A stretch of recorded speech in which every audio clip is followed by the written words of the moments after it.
За юуны өмнө өглөө бигэр өөнийхөө ажлыг хүүхдүүдтэй гажин том болгочоод өдрийн хоолой хийж идээд хүүхдүүдтэй бас хоолыг нэмэгчөө тэгээд дагуулад ажил руу гарсан. Ажил дээр ирээд хамгийн дөрөнд хийдэг зүйл шалгаж өрдөх, цэвэрлэх, тэгээд тоос арчих. Хүүхдүүдээ бэлдэж аваад нэг цаа суугаад 2 цагийн дотор дуусгачих гэж бодсож хүүхдүүдтэй хамт ажил дээр ирчихээр хүүхдүүдийн тав тух ямар нэгэн хоорондын асуудал зөрчилдөөний шийдсээр байгаад хамаг цаг юу навчдаг.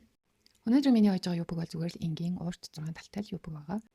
Харин корсетний хувьд ер нь бол тренд болоод байгаа. Европ загвартай корсет байгаа. Би өнгөрсөн жилийн 11 сараас хойш рил хийж эхэлсэн байгаа. Тэрнээс өмнө бол YouTube цогтой бичлэг оруулдаг байсан. Тэгээд өнгөрсөн жилийн 11 сараас хойш балаж аялаа. Тэгээд 100 өмснө гэж бодсон боловч 100 налхтад дулаарсангүй, өмсөх боломж гарсангүй. Тэгээд намрын халуун өдрүүдэд л нэг хальт өмсөх юм шиг байна.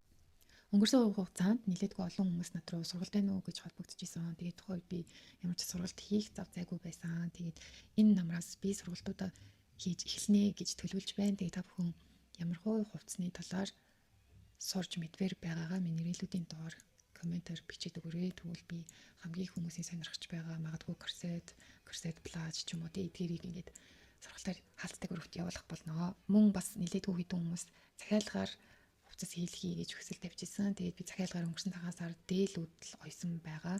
Бусад хувцсыг бол би ер нь хийх сонирхолгүй байгаа. Яг тэгэхээр өөрийнхөө хийсэн бэлэн бүтээлийг зарах сонирхолтой байгаа ирээдүйд. Тийм учраас та бүхэн надаас өөрийнхөө хүсэж байгаа тэр загварын хувцсыг сургалтаар авах боломжтой шүү.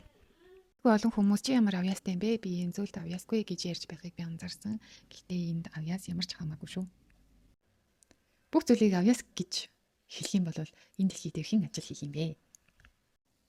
Нэг мэдрэмжийн зөвлөгөө өгдөг анаа болсон байгаа юм биш үсттэй гэж хальт бодлоо. Тэгээ санаанд орсон нэг зүйл байна. Анх нөхөр бит хоёр уурч жаад нөхөр маань ингээд миний хайн сургуулаад төгссөн. Амгаах сурдаг гэсэн болохоор 6 жил сурдаг гэсэн. Би тэгээд ажилд орох анкетад сургуулаад төгсчөөд ажилд орох анкет нэг 2 3 газар л бүгсэн. Тийм олон газар бүгэлдэг гэж юусоо бодог байсан. Би бүр нэг газар бүгсэн байж байгаа тэрийг 3 болгочихсон байхгүй. Тэгээд нөхөр маань надаас ажилд орсны дараа удаачгүй би нэг 7 өдрийн дараа ажилд орсон. Миний мэрэгжил тухайн үед аягүй эрэлттэй байсан л та. Яг тийм компьютер график дизайн, сошиал энэ юу ч ингээ хөгжөөд ер нь мэрэгчлэлтэнгүүд нь ер нь ховор байсан тийм үү? За мэдгүй ямар ч гэсэн 7 өдрийн дотор ажилд орсон. Би өөрийгөө нэг лагдаад тэгэж 7 өдрийн дотор ажилд орсон гэж боддгоо. Харин манай нөхөр болохоор тухайн үед тэгэж бодчихсон юм шиг байна. Тэгээд надаас чи ажилд орохдоо яг юу гэж ярилцсан дээр ингээд ажлын ярилцсан ярьдаг вэ? Асуухад нь би ганцхан хариулт хэлчихсэн ахгүй ганцхан өгүүлбэрээр чамаас асуусан болгонд би чаднаа л гэж хэлээ. Хоосон чадна гэдэг үгийн талаар би яриаггүй. Чадна гэж хэлснийхаа дараагаар хөдөлмөрлж эхлэх тухай би ярьлаа. За өнөөдрийн корсет болон юб маань бэлэн боллоо. Дараагийн рил дээр би энэ бүх корсетоо хэрхэн чимэглэсэн тухай рил хуваалцах болно. Та нарт маань миний рилэд таалагддаг болов шеэр хийж намайг дэмжээрэй баярлалаа.